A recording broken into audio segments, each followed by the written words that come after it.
Welcome back, dear students. Today we are going to learn how to draft a special power of attorney. The rules and the law relating to drafting of power of attorney we have understood in the last lecture. Same rules will apply here also. Same method of drafting will apply here also. The only distinction is that today we are going to draft a special power of attorney, and special power of attorney means this power of attorney is drafted for a particular purpose or a special purpose. Say for example, I wish to give special power of attorney to one of my friend for selling my flat. So this special power of attorney will be drafted only for the purposes of sale of the flat and nothing more. So heading as usual will be special power of attorney, and it's a very small document, very short document, which begins with the usual language that know all men by these presents. This line means that everybody on this earth, that by these presents means by this document, I am going to write a special power of attorney. So beginning has to be done like this. Know all men by these presents that I, A, son of B, resident of flat number 906, Designers Park, Sector 62, Noida District, Gautam Buddha Nagar, UP, do hereby appoint, nominate, and constitute Shri X, son of Y, resident of 905 Designers Park, Sector 62, Noida, District Gautam Buddha Nagar, UP, as my lawful special attorney in my name and on my behalf to do and execute the following acts, deeds, and things with regard to my property number 52 Lajpat Nagar, New Delhi, built on leasehold land measuring 2000 square feet. Now, this is the operational part of the power of attorney. To sell my above said property, meaning 52 Lajpat Nagar, New Delhi, built on leasehold land measuring 2000 square feet, together with leasehold rights over land to any person as my said attorney may deem fit and proper, to present the same for registration before sub-registrar concerned, to admit the execution, to receive the earnest money or sale consideration or amount from the concerned purchaser, or to issue receipts for the money received, to hand over the possession, and to do all other acts, deeds, and things which are necessary for the same. So this paragraph is the operational part of the special power of attorney, and it finishes here. Then two witnesses are required.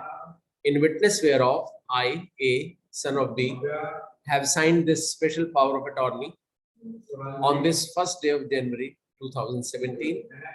Signature of executant are required on this power of attorney, since I am going to execute this power of attorney. So my signatures as A are required. Then witness number 1.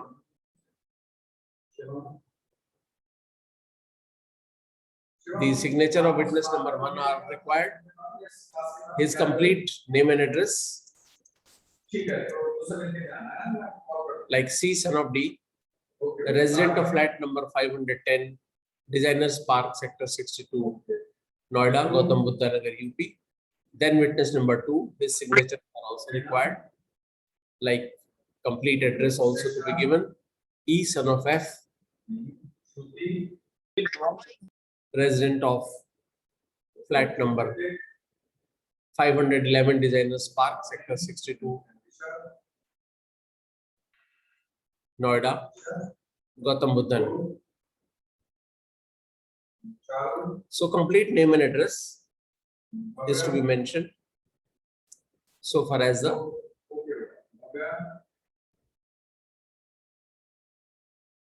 position of witnesses is concerned. So this is all about this short power of attorney. Now we will start learning another part of this lecture, that is drafting of a will or wasiyat. You know, dear students, that a will or wasiyat can be written by any major person who is of sound mind. He may be of any religion. Hindu can write a will according to Hindu law, and Mohammedan can write a will according to Mohammedan law. And as the law says that a will operates only after the death of the testator, and only last will of the testator is valid. Last will, that is the later will, operates as revocation of all earlier wills, and codicil is a supplementary will which becomes part of the will.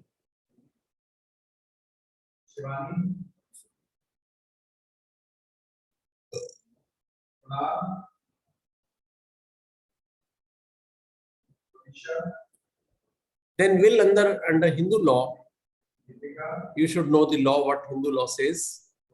Pure Hindu law knew nothing of wills, but series of judicial decisions, and the ratio decidendi have established testamentary power of Hindus also. There is a leading case decided by Privy Council, Tagore versus Tagore. The Privy Council has laid down that even if wills are not universally to be regarded as gifts to take effect upon death, they are generally to be regarded as the property they can transfer and the persons to whom it can be transferred. Now, dear students, the wills, if written by your Hindu client, are governed by Indian Succession Act. This law governs succession to the deceased person's movable and immovable property. What is the capacity to make and to take under a will? Every Hindu of sound mind and not a minor may dispose of his property by will. So far as acceptance of will is concerned, there is no restriction. Anybody can accept the will. Thus, a minor or lunatic or other disqualified person may be given property in a will without his acceptance. Now the question is, what property may be disposed of by will? Number one, if you are writing a will on behalf of your client, you must take care that only self-acquired property under Mitaksha or Dayabhaga school can be transferred by way of will. And secondly, according to Mitaksha school, no co-parsoner, not even father, can dispose of by will his undivided co-parsonary interest, even if other co-parsoners give their consent to the disposition. Why? Reason is that outsider will enter in the family if property is given by father through his will to a person who does not belong to family. Now the question is, why a co-parsoner cannot dispose of his undivided share in the co-parsonary property by will? The reason is, the will becomes operative from the moment of the death of the testator, and the right of survivorship also operates at the same moment. So this is in conflict with the rights which devolve by succession and which devolve by document known as will. So the title by survivorship, being the prior title, takes the precedence. So survivorship will prevail. But now, Section 30 of Hindu Succession Act 1956 has given this right of will to Hindus also. And any Hindu may dispose of by will or other testamentary disposition even his undivided interest in Mitaksha co-parsonary property. But a co-parsoner under Dayabhaga school may dispose of his share in co-parsonary by will, and a father under Dayabhaga school may dispose of all his property, ancestral or self-acquired. And lastly, a sole surviving co-parsoner under Mitaksha school may dispose of his property by will. Now, so far as the succession and will of property of females is concerned, you are well aware that Section 14 of Hindu Succession Act 1956 says that any property possessed by a Hindu female, whether acquired before or after commencement of this act, becomes her absolute property, and she becomes the absolute owner of such property, and therefore she is entitled now to dispose of such property by will. And there are certain impartible properties also. Certain properties, though belonging to a joint family, are by ancient custom held by one member only and are not liable to partition. They are called impartible assets or impartible properties. Such property can be bequeathed by the holder of such property through will.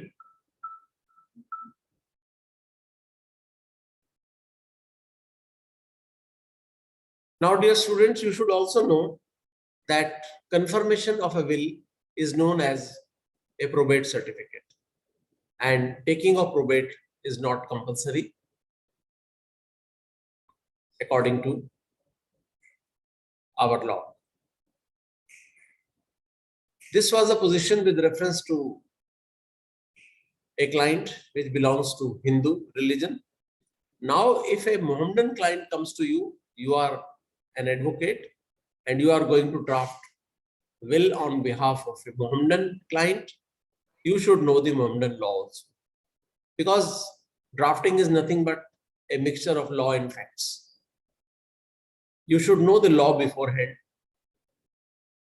and then you can apply that law to the facts of the case. So, what is the definition of wasiyat in Mohammedan law?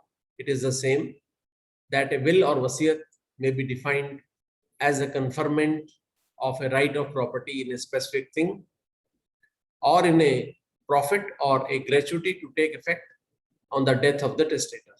The most important part is that will operates only on the death of the testator. Now, who has the capacity to make a will? A Muslim who is of sound mind and not a minor may make a valid will. What are the formalities required for a Mohammedan will? No particular form is required for making a will. Any unequivocal expression will suffice. It may be made either orally or in writing. Now, how the estate of a deceased Muslim is to be applied if he is writing a will? The estate of a deceased Muslim is to be applied successively in payments of, number one, his funeral expenses and deathbed charges. Number two, expenses of obtaining probate or succession certificate.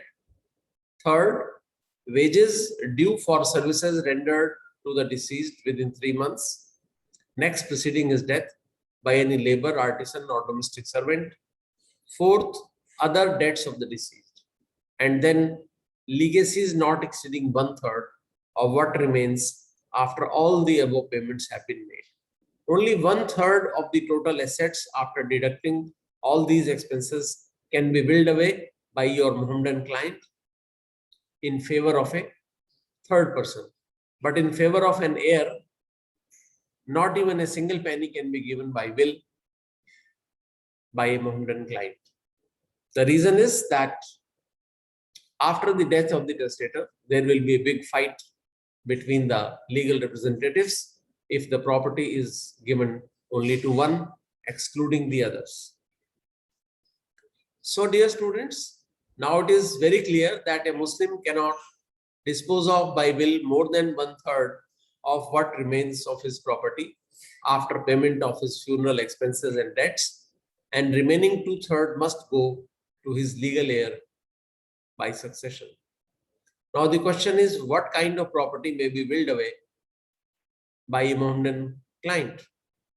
Any property which is capable of being transferred and which exists at the time of testator's death may be disposed of by a will.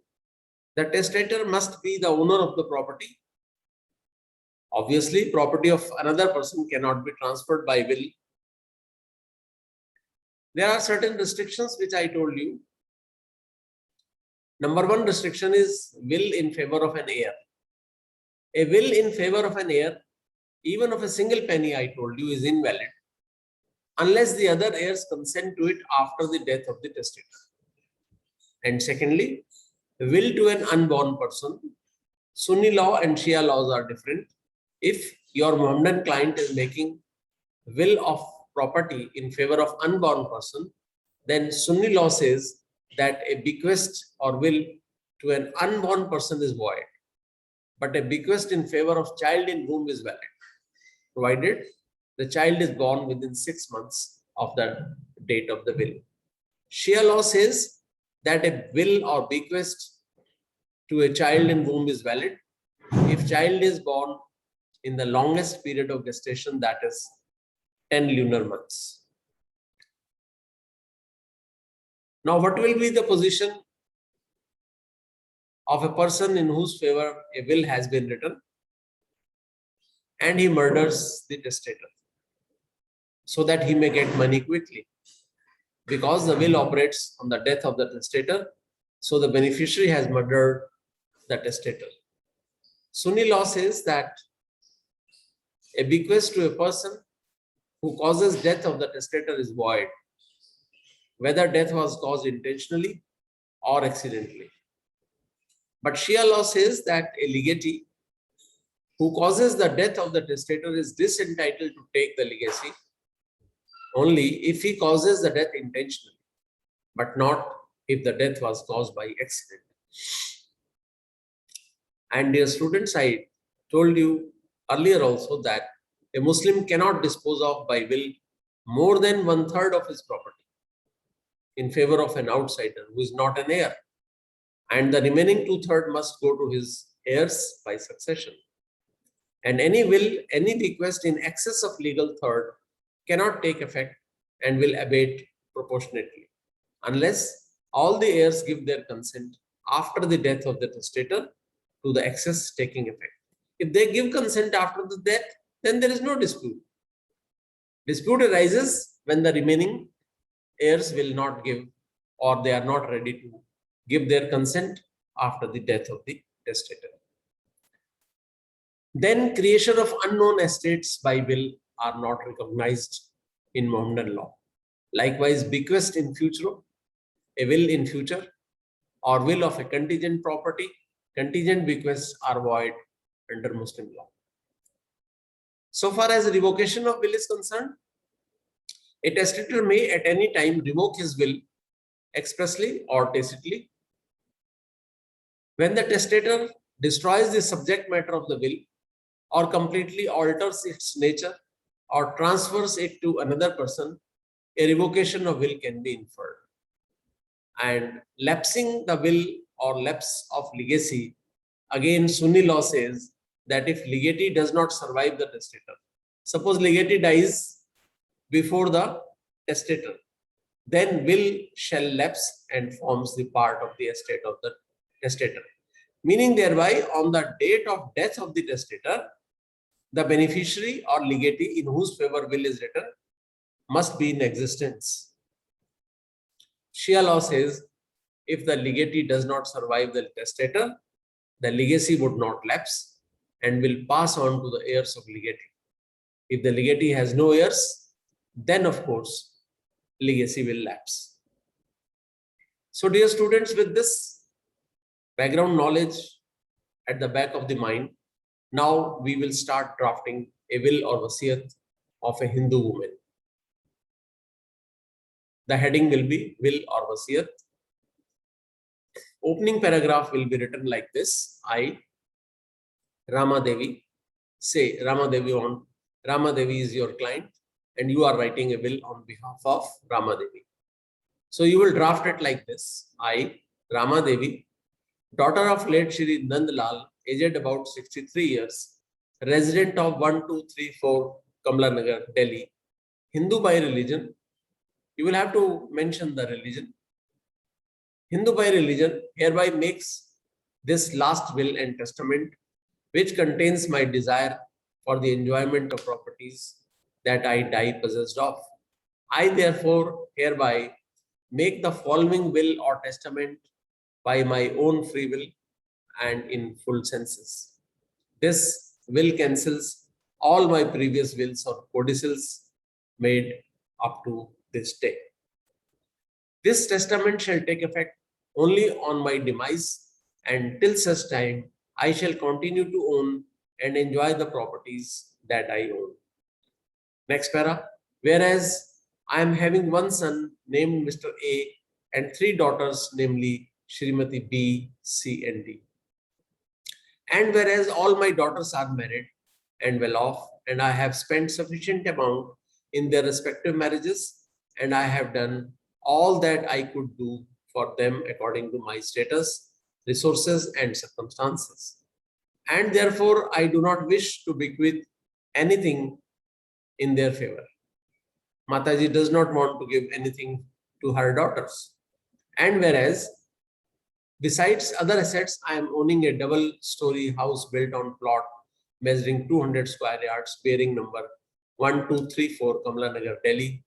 This property is my self-acquired property, which I purchased and constructed out of my own salary as principal of degree college. Then I have one fixed deposit bearing number so-and-so, dated 1/1/1990 of rupees 10 lakh in SBI Kamla Nagar, New Delhi. Next, I have 60 tolas of gold ornaments and 12 tolas of diamond jewelry with me. The entire movable and immovable property was purchased by me out of my own funds.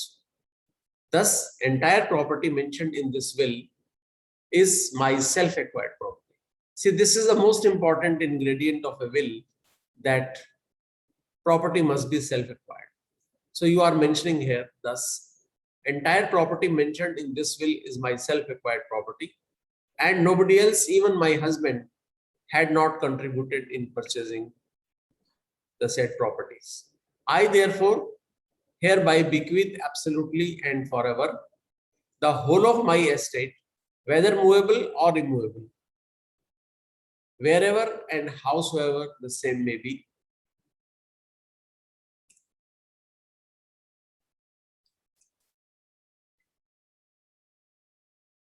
Wherever and howsoever the same may be situated, that I die possessed of, including property number 1234 Kamla Nagar, Delhi, more specifically described in the schedule hereunder, in favor of my son, Mr. A, and no other relation of mine shall be entitled to claim any right, title, or interest therein.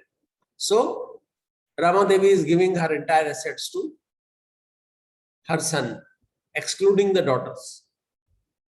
However, God forbid, if my son predeceases me, the above said estate which I have bequeathed in his favor shall devolve exclusively upon my grandson, Master Ankur, son of A, provided further that if Master Ankur is minor at the time of inheriting my assets, my estate, then my estate shall remain under the trusteeship of my son-in-law E during the minority of Master Ankur.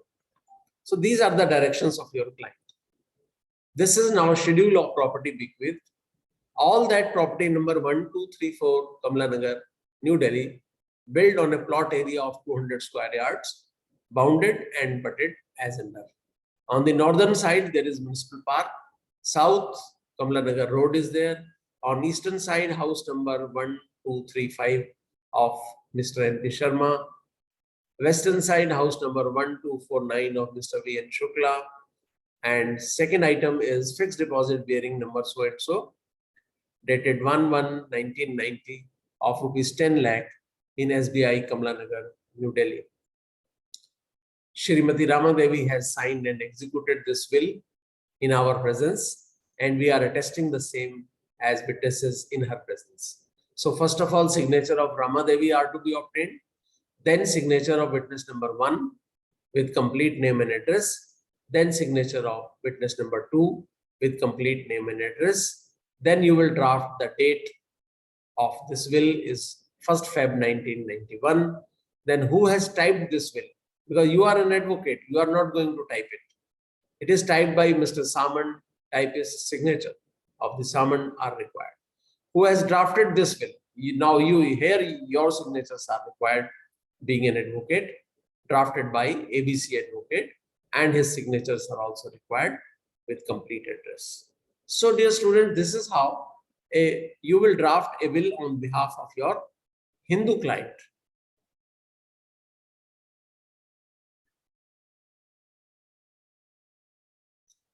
So this is how, dear students, we have learned today the drafting of a special power of attorney, and thereafter drafting of a will by a Hindu client and drafting of a will by a Mohammedan client also. So thank you very much.